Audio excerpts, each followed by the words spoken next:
So, welcome everyone to Carrington this afternoon. Manchester United is mourning the loss of Sir Bobby Charlton, one of our greatest ever players and a giant of the global game. Please be upstanding and join us in a minute's silence in memory of Sir Bobby.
Thank you.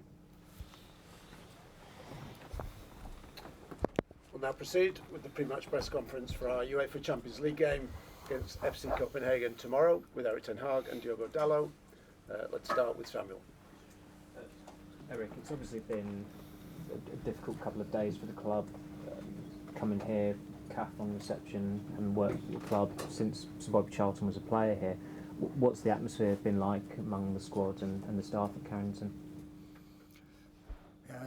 As you say, Bobby was a legend, a giant, not only for Manchester United, but for in Mondial football.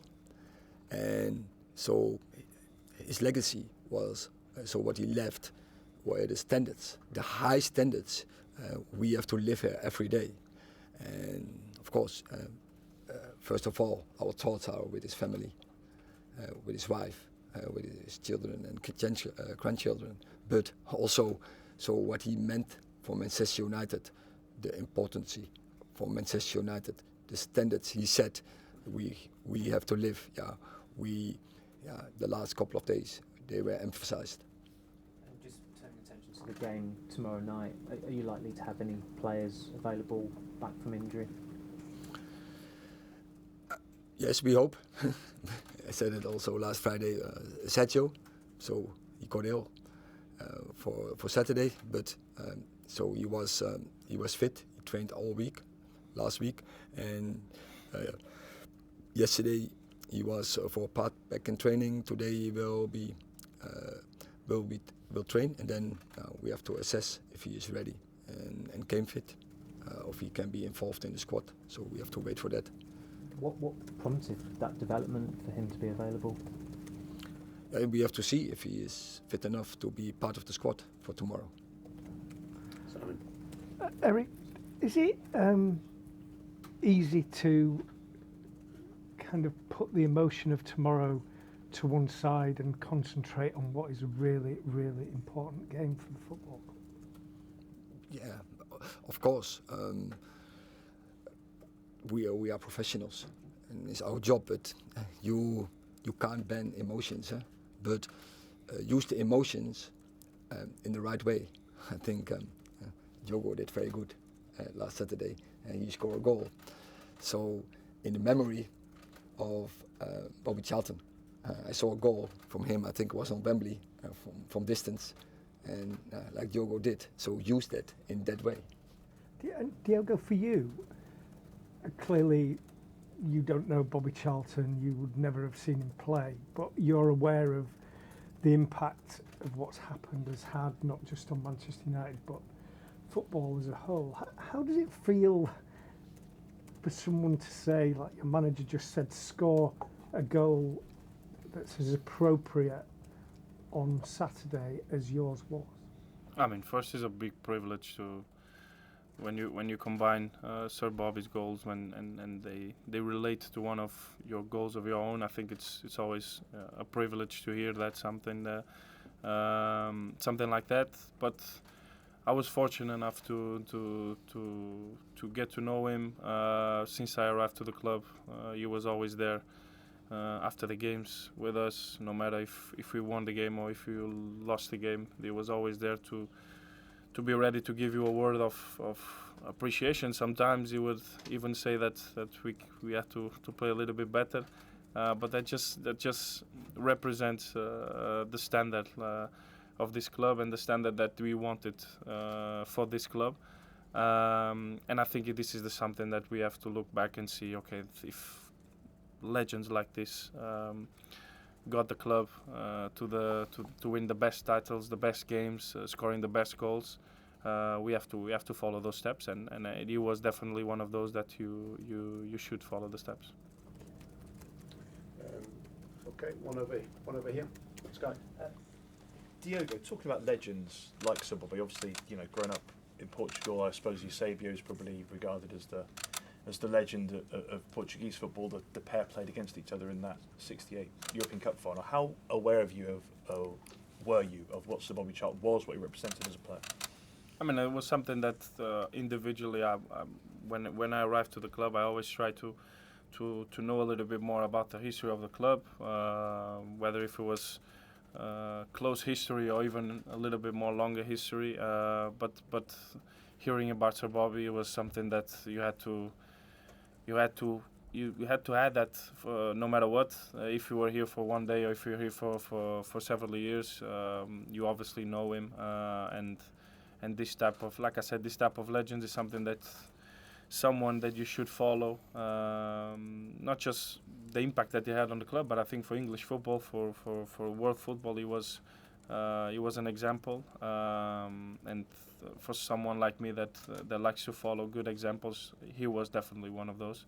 And it will be present on me for the rest of my career. And Erik, can I just ask you about the game tomorrow? Given the state of the group, is it must win against FC Copenhagen? We have to win every game, but if you see the group, if you lose the first two games, and definitely you have to win, James. Erik, obviously a disappointing result against Galatasaray, but one of the positives from that game was Rasmus, Højlund's performance, scored two excellent goals, very different goals, up against his former club tomorrow. Do you feel that game offered a glimpse of that sort of the real potential he has, and they're the sort of moments to sort of whet the appetite and excite United fans about what might come in the years ahead from him? Yeah, so first of all, we have to work on our routines. He's not so long. He misses pre-season, he misses the first 4 games, but I think from the moment he came in, he gives the team a lot. But when the routines, so when the combination, when the cooperation will be better, I think that split moment will give him more time and make better decisions and to score more goals. But I think, the goals you reference on against Galatasaray were definitely 2 brilliant goals, and as well also the one in Munich. But I think he's a player. He will be always in scoring positions in our team, and I'm sure, I'm confident, as well as for Marcus Rashford, same. They were always in every game when we do as a team do what we have to do. They will be always in scoring positions, and then it's about finishing. And I think when you analyze all the games so far, we have seen that they are in scoring positions. Okay, one from the Danish media. Yeah, thank you. It's a question for Mr. Ten Hag. Christian Eriksen hasn't started a game since the 20th September, and against Sheffield United, he started out on the bench, even though Casemiro was out with an injury. Erik, how far is he from the team, and is he just not good enough at the moment to start a game? Oh, definitely, but he take part in every game, and you see his importance when he's on the pitch, and then he has a big influence on our team by creating, and it's a great player. He's a brilliant player, and he's very important for our squad. And just to sum up, and just the reason why he's not starting then. Oh, we have many good players. We don't have a squad with 11. We have a squad where there's internal competition, and in the back we have some struggle to line up. We don't have so many numbers, but in the midfield department there's a huge competition internal in our squad. Thank you. Rob.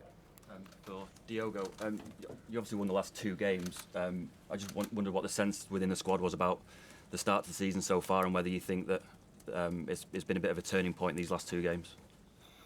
Yeah, I mean, I think every game for us is it's an opportunity to show that we want to build confidence, we want to build momentum. Obviously, when you win games, it's easier to get that confidence. And we have shown that in these games, when you probably don't play the way that you would like to play, you have to find a way to win. And I think we've shown that we have that quality. We have fantastic players that can show up and turn up and give us what we need to win games. And I think we have to use these wins to build this momentum and build this confidence for the next games.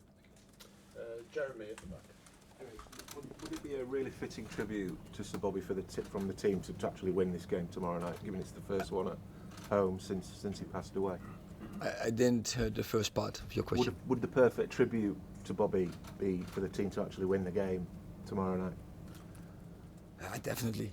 And first we want to win and to tribute Sir Bobby Charlton, but also you want always to do that in a certain way, and that is what we are aiming for.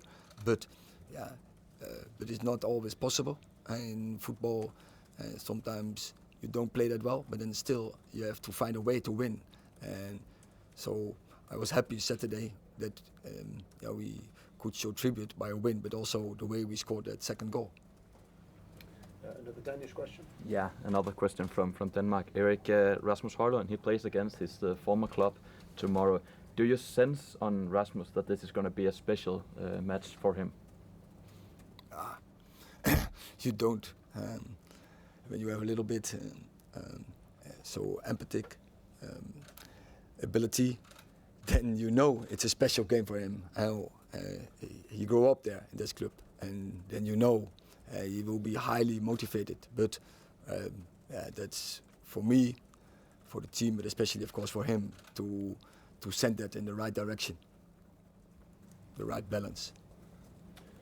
Beth. Erik, I just wanted to ask you, Martial and Højlund are both excellent strikers. Martial's link-up play is very good.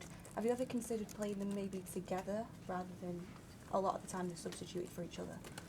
Yeah, it's possible, but they can play together.